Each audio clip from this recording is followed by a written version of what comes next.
Well, hello, everybody. It's me, Rashi, for another edition of Parent to Parent.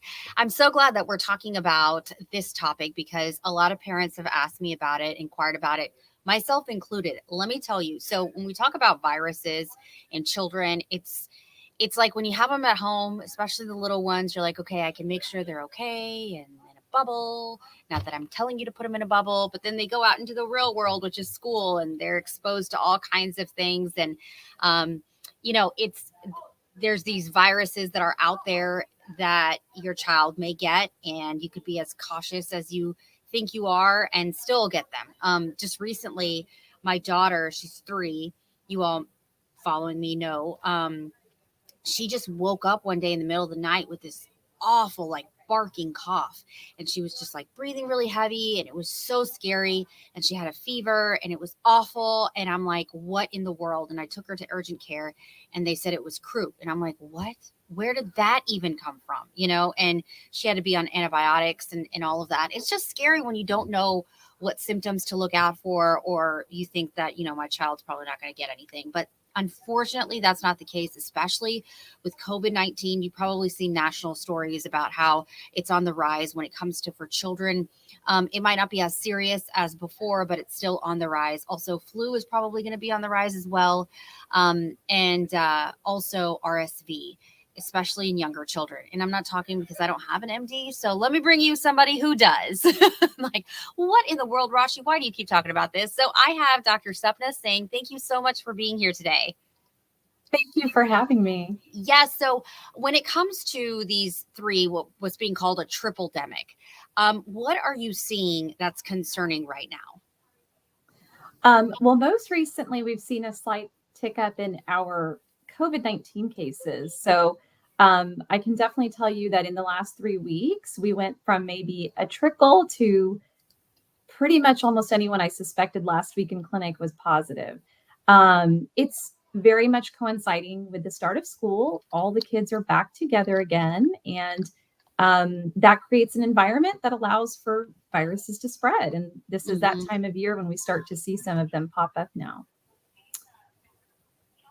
All right. And so when it comes to the flu, we haven't like really hit the thick of the season yet. But what are you seeing in terms of that? Like just what you kind of anticipate? So far, it hasn't been bad. We haven't seen a lot of flu cases, though I will say there's been some sporadic positives here and there, even through the summer. But we do tend to see a rise in flu cases closer to usually the end of October going into November.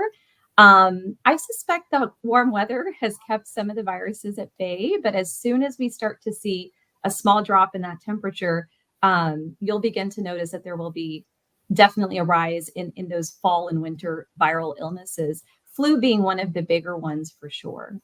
And it's so frustrating, especially with little ones, because they don't know how to blow their nose.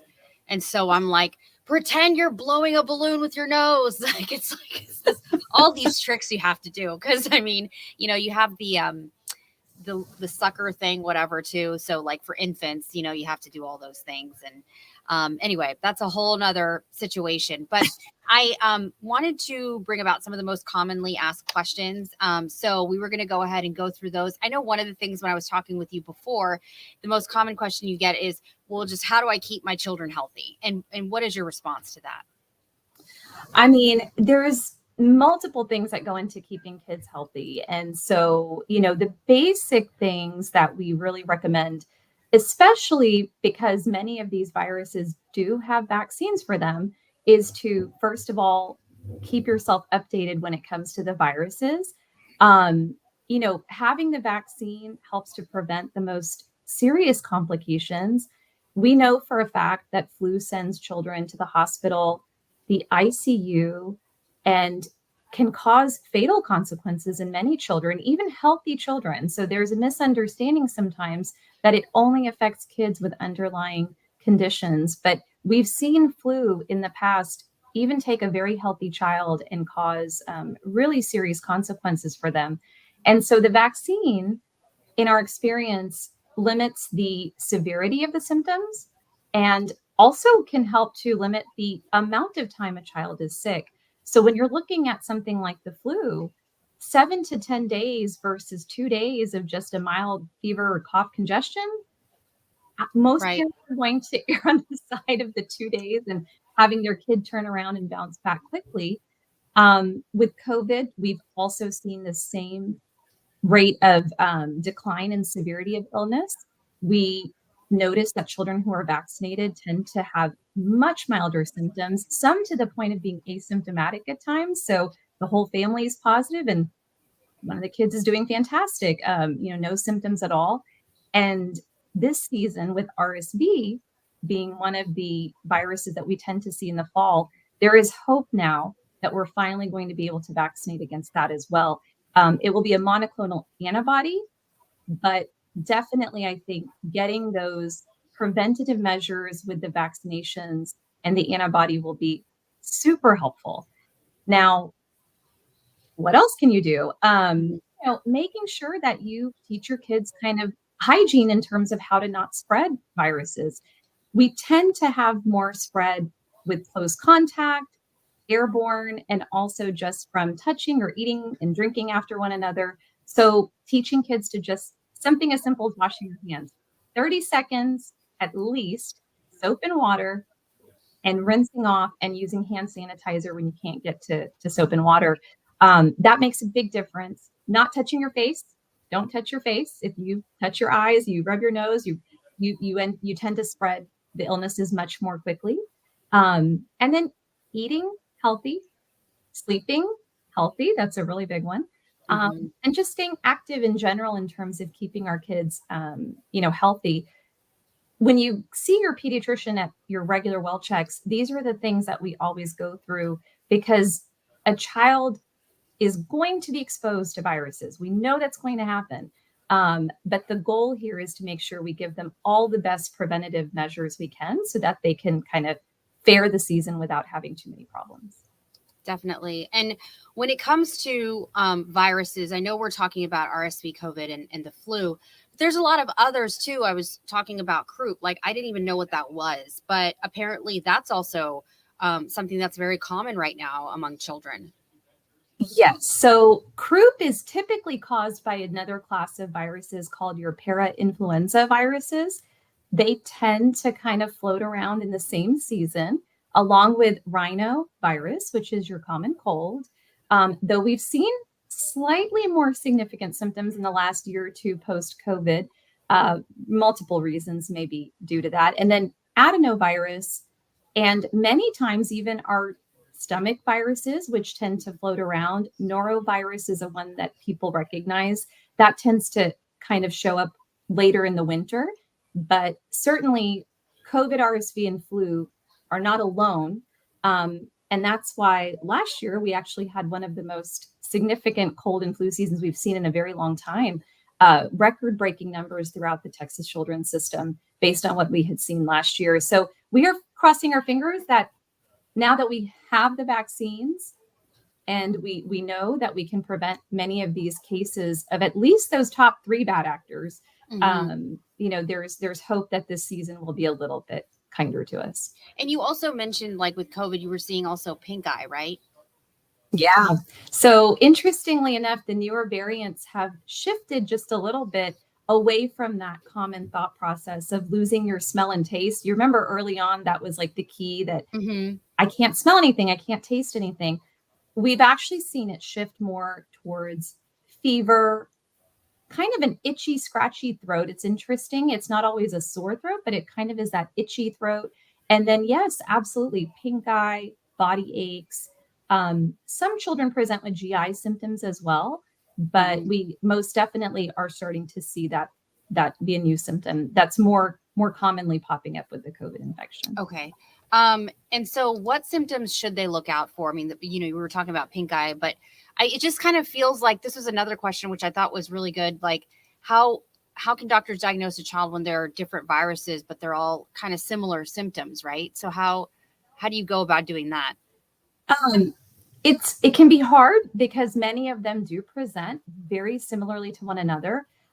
We're fortunate that we are able to test for many of the viruses that we're talking about, and many of them do have characteristics. Like, for example, RSV is significant for producing really bad nasal congestion. I mean, I kind of refer to it as turning on the faucet in the face, because it's just copious amounts of mucus production. And in younger babies who tend to not be able to breathe through their nose through their mouth that well, it can cause significant problems because they're very dependent on their nose for their breathing. And that's why RSV in that younger population is so tough. But fever, nasal congestion, cough, sore throat, body aches, all very commonly associated with different viruses. And it does sometimes take us a few tests and, of course, our examination and history to figure out what it might be that your child is carrying. And speaking of cough, this was another one. How can parents help their kids stop coughing, especially the younger ones? Because I know there's like the lollipops out there and, trying to get them to drink the honey and milk, but that's kind of disgusting sometimes. It's tough. I know that a lot of people want, the cough to just stop, but it's definitely a natural part of our body's way of trying to expectorate something that's causing trouble. So the mucus, congestion, even just the inflammation that viruses can cause sometimes lead the body to want to try to, remove that.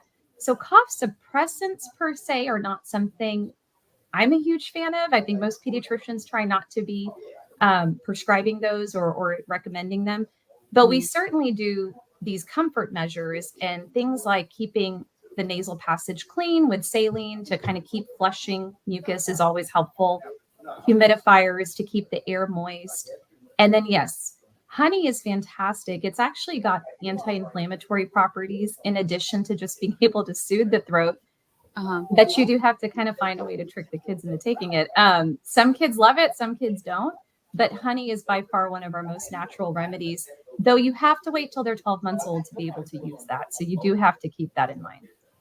All right. And when it comes to all these vaccines, I know I asked you this before, but getting them all, especially, I mean, the most common being the flu and the COVID vaccine, is there anything that can like counter one another or anything that parents should be concerned about? At this time, they are making recommendations that these vaccines can all be given at the same time safely. And so that'll help because then you're not having to come back over and over again. If it's timed just right, you might be able to actually get those vaccines all on the same day. I was actually bringing up, this is the toughest question we get because there is just so many different opinions now out there in regards to vaccines and what information may be accurate. And I do tell everybody that as pediatricians, our goal every day is to make sure that our children are healthy, they thrive, they grow, they develop.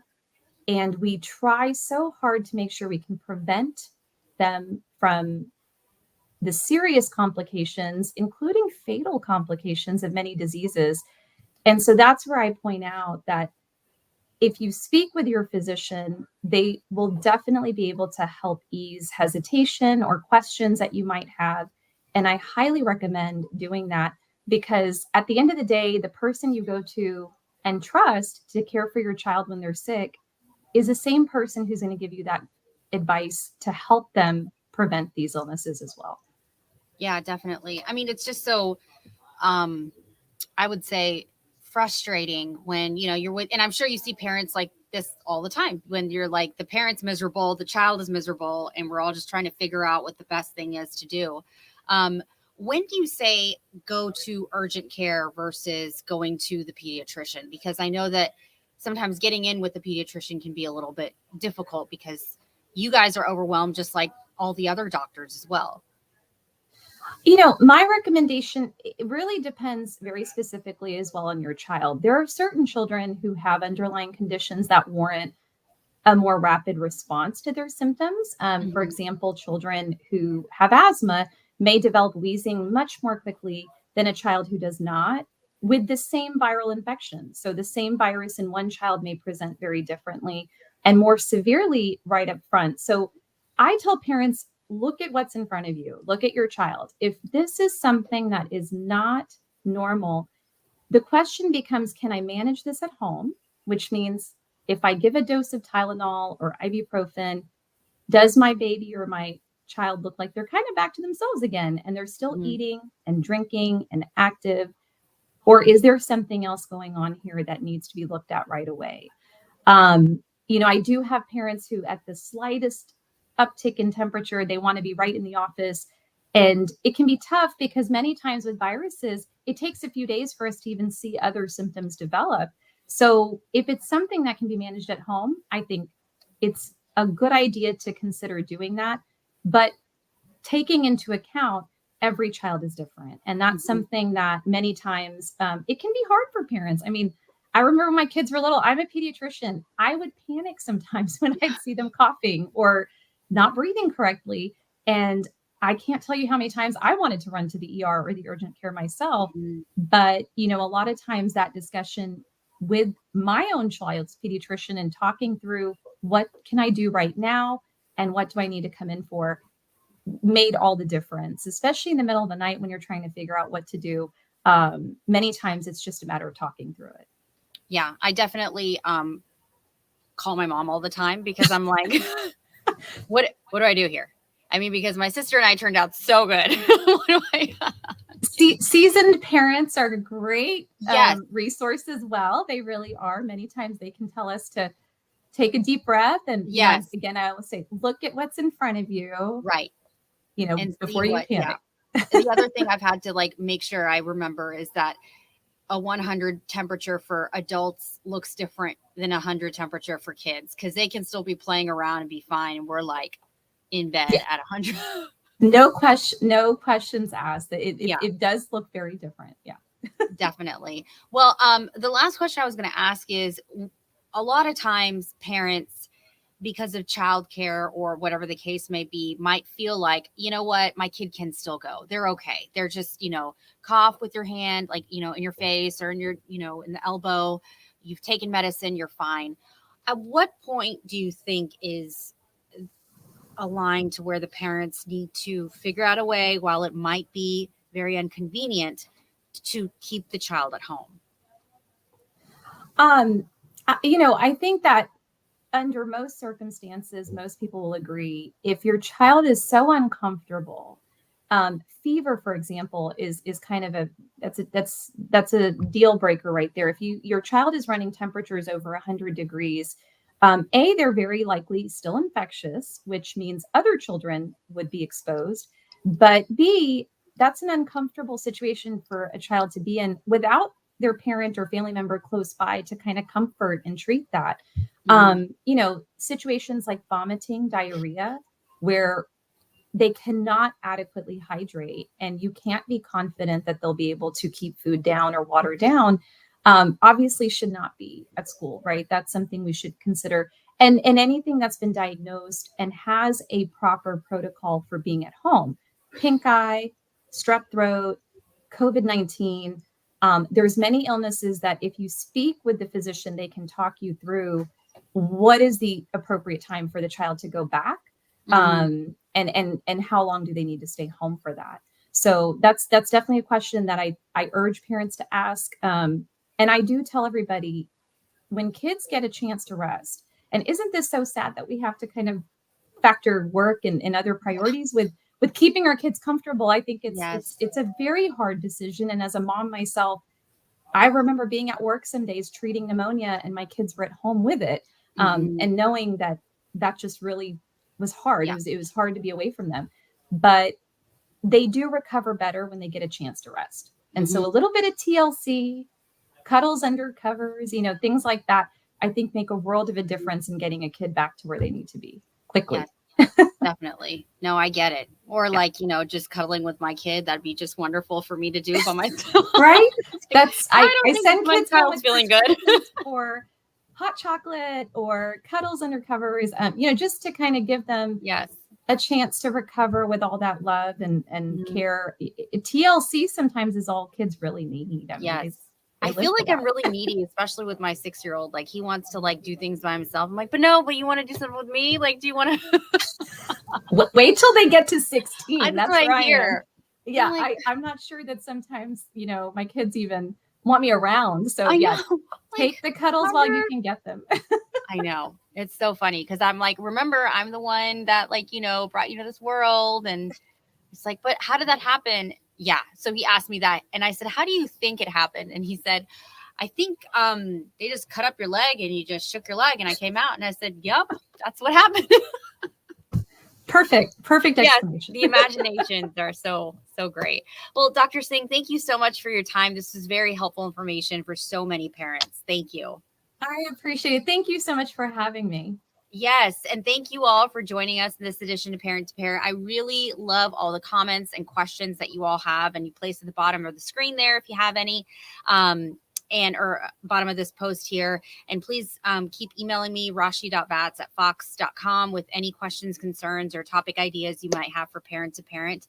And hopefully we'll have Dr. Singh on again to talk about other issues when it comes to pediatrics, our children, keeping them healthy, because we're in this fight together, folks. All right. We'll see you next time.